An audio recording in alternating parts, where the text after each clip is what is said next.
तर विद्यार्थी मित्रांनो मैत्रिणींनो, राज्यसेवा पूर्व परीक्षा तसेच कंबाईन पूर्व आणि मुख्य परीक्षेच्या दृष्टिकोनातून अतिशय महत्त्वाचं ज्याच्यावरती क्वेश्चन 100% येऊ शकतो ते म्हणजे आत्ताचा जो 2026 चा इकॉनॉमिक सर्वे आहे, ज्याच्यामध्ये जीएसटी 2.0 जे रिफॉर्म्स करण्यात आले ते त्याच्यामध्ये दिलेले आहेत. तर आपल्याला फक्त परीक्षाभिमुख बघायचंय. जीएसटी 2.0 मध्ये रिफॉर्म्स 2.0 रिफॉर्म्स काय आहेत?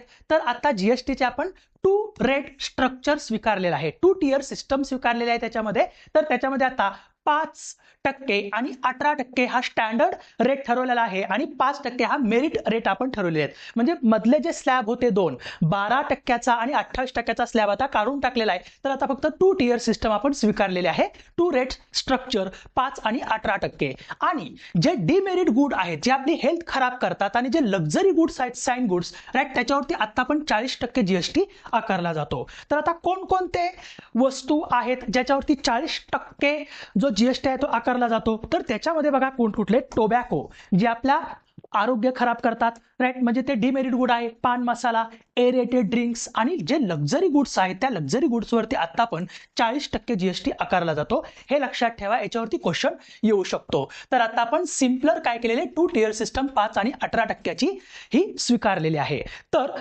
आता तुम्ही मला सांगायचंय कमेंट सेक्शन मध्ये की भारतामध्ये जीएसटी कोणत्या तारखेला लागू करण्यात आला राईट. तर त्याच्यावरती पण क्वेश्चन येऊ शकतो. तर हा माझा नंबर तुमच्याकडे असू द्या, जेणेकरून तुम्हाला कुठलाही कोर्स जॉईन करायचा असेल राईट, तर तुम्ही या नंबरवरती मेसेज करू शकता किंवा कॉल करू शकता एन्क्वायरीसाठी. आणि दररोज 7 PM ला आपलं याच चॅनलवरती इकॉनॉमिक्सचं रिव्हिजनसाठी लाईव्ह लेक्चर्स आपण घेतो, ते तुम्ही जॉईन करा. सो धन्यवाद.